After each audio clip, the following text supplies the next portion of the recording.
Yes, ready, start.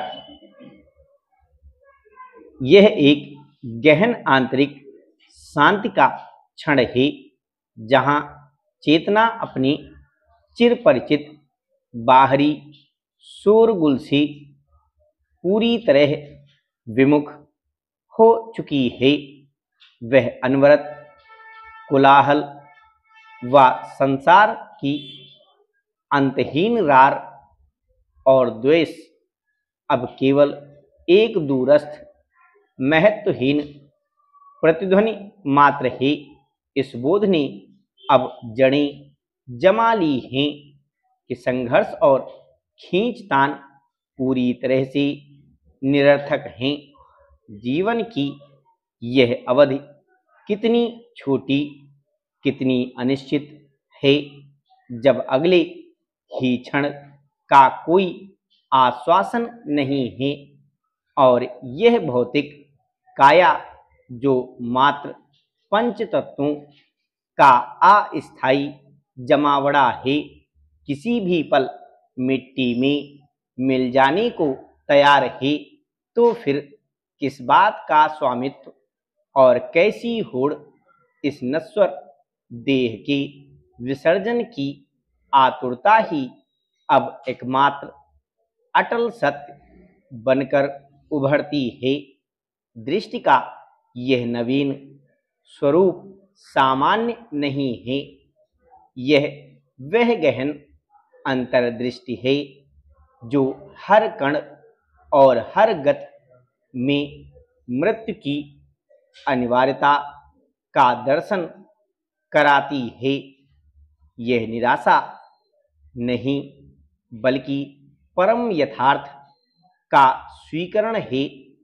यह दुनिया कोई स्थिर ठिकाना नहीं बल्कि एक तीव्र गति से ब्रह्मांड में विचरण करता हुआ पिंड है। इस अनंत यात्रा में जीवन का चक्र लाखों वर्षों से निरंतर चल रहा है।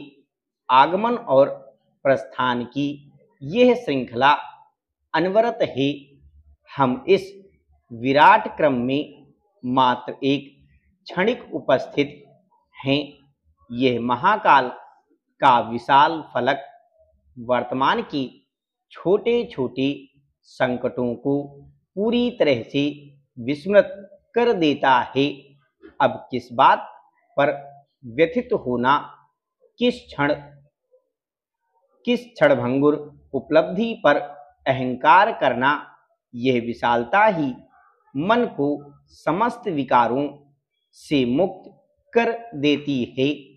साक्षी भाव का यह अनवरत अभ्यास एक दिन चेतना को उस उच्च तटस्थ बिंदु पर स्थापित करता है जहां से संसार एक सुनियोजित पर क्षणिक नाटक की तरह दिखाई देता है। यहाँ सुख और दुख का एक शाश्वत संगीत बजता है।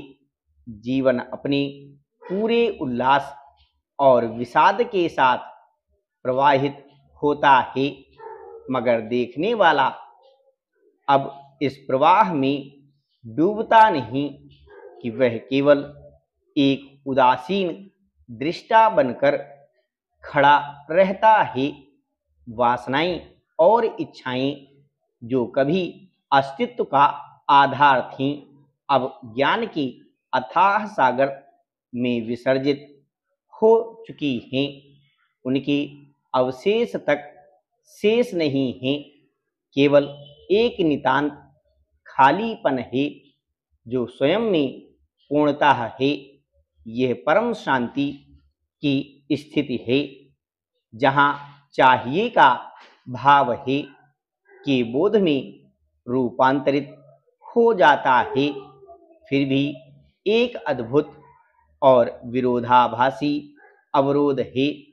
इस अनुभव की पराकाष्ठा के बावजूद इस भौतिक आयाम में जबरदस्ती ठहरने का एक आत्मनिर्णय आत्मा की तैयारी पूर्ण हो चुकी है, वह फल पक चुका है जो वृक्ष से विलग होना चाहता है, लेकिन एक अज्ञात शक्ति उसे रोके हुए है।